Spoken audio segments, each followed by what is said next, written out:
Hi guys and welcome back. So today we are getting our Honda City serviced, which has run about 80,000 kilometers, and we are at Bosch Car Service Noida, which is in Sector 80.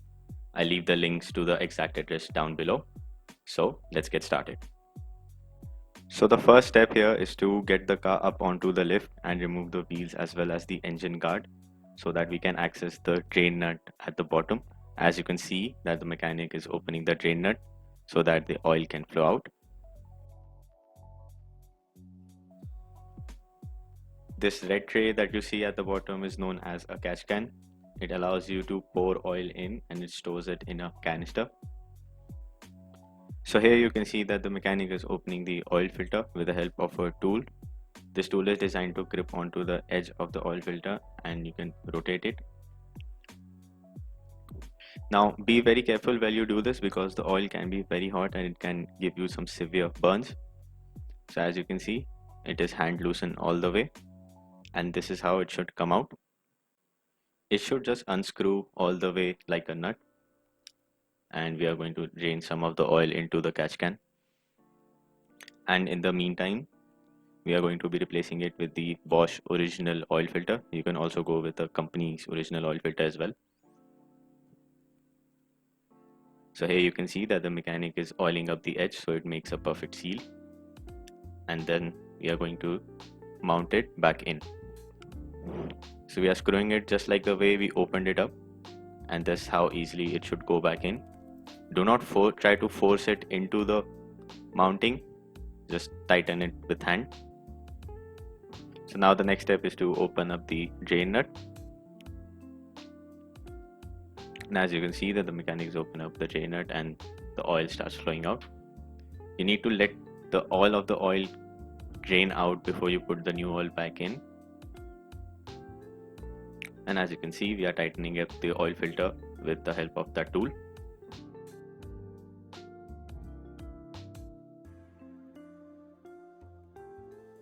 And meanwhile you can see that the oil is being drained out.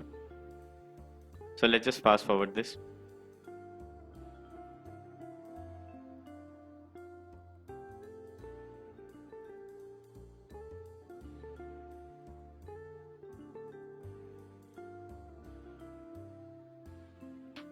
In the meantime, let's look at the disc rotors. This is the left side one, and what you need to look out for over here is that there should not be any deep scratches or gouges that you can feel with your finger. It should be smooth all the way across. So as you can see that there is a bit of a deep gouge here. It's not too much, so we are going to leave it just as is for now. Over here is where your brake pad goes. So this is the right side rotor, and here it may seem like there is a scratch, but actually it is not as deep as the other side, and I couldn't feel it with my finger, so I guess this side is perfect. So now since everything at the bottom is done, we are not going to be changing the gear oil or the coolant. So we are going to put the cover back in, and I'll show you how this cover goes back. So you will have to align it from the front and then make your way towards the back.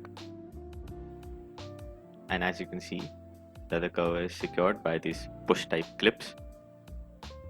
These are the same clips that hold your bumper from the bottom as well. And as you can see at the back too, these clips gets pushed in and it locks it in place. So this is the oil filter that we used. You can see the packaging. This is the air filter. We are using a new air filter. And let me show you the old air filter as well. So as you can see, this is the condition of the old air filter. This is about 7,000 kilometers of driving. Quite a bit dirty than what we originally thought. And this is the throttle body cleaner. You can see it says carburetor and injector cleaner. This is the spray that you would use to clean your throttle body as well as any other carbon around the car. And I couldn't show it earlier, but we also use the engine flush. This is used to remove any deposits or sludge buildup inside the engine. It is mixed up with engine oil and run for about 10 minutes before the engine oil is drained. Now we have opened up the spark plugs here to check the condition of the spark plugs, and it is not all that bad. Yes, it is not brand new, but as you can see, it is not black by any means. If you want to see, then Here is the image of the spark plugs that are bad. You can see that it is completely black, and if this is the case with your car, then you should definitely replace these. But since here our spark plug is mostly fine as per the mechanic, so we are just going to leave it as is, and we are going to clean it and put it back in. And this is the ignition coil of the car. As you can see, if your spark plugs are going bad again and again, then you should replace the ignition coil. Okay, so here you can see that we are cleaning up these spark plugs, and this is how they are clean. Just place some carburetor cleaner and blow it off with some air, and then the plug goes back into its place. So if you are doing this on your own, be very careful while you put back the spark plugs, because you can mess up the spark gap if you're not careful, and that's going to cause all sort of problem like misfires and everything, especially if you're running on CNG. So be very careful while you do this. And the spark plug is just screwed back in just like a nut. So here is the coolant that we are using. We are not going to replace it since it is okay. We are just going to top it up. I'm just showing you which brand of coolant that they are using. So now we are replacing the engine oil, and we are using Castrol Magnetic 5W30, which is a fully synthetic oil for maximum protection. It is considered as one of the best engine oils that you can buy. Now it is very important that you use a good quality engine oil from a known brand, and don't cheap out on this thing, otherwise you might face very big problems down the road. So this is the condition of the brake pad that I showed you earlier. As you can see, it is completely rusted out and completely worn out. And the way that you can tell is because of this pin right here. If your brake pad gets worn out up to this pin, that means that it is time to change it. This is your wear indicator for the brake pad. So yes, we are going to change it, and I'll show you the comparison between the new brake pad as well as these old brake pads, so you can tell the difference. So here we have the old brake pad and the new brake pad right beside that. You can see that it is completely worn out, and this is the new brake pad. You can see how much material it has. So before mounting the brake pads back in, you're gonna have to push the brake piston back in. Since the older brake pads were a lot thinner than the newer ones, the piston gets that much more out, so you need to put it back in. And this is how the brake pad gets mounted into the calipers. There is a locating pin, and you just align it and push it into its place. Same case at the back as well. And before mounting the brake pad in, make sure to grease up the caliper pin. This allows for smoother operation of the caliper, because the caliper moves towards left and right. So as you can see, a bit of caliper grease onto the caliper pin, and the caliper pin goes back into its place, and the caliper itself is closed up and tightened with a nut.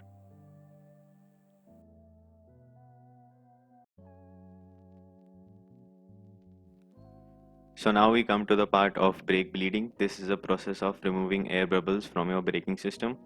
This process is necessary every time you change your brake fluid, or your brakes feel spongy or uneven, or if you replace any other component related to the brakes. So here you can see that the mechanic is opening a nut on the side, which is known as a bleeder valve, in order to allow the old brake fluid to come out, while one more person is sat inside the car pressing the brake pedal with engine running to build up pressure behind the system. This process is repeated on all four sides in order to make sure that all of the air bubbles as well as the old brake fluid is completely out of the system.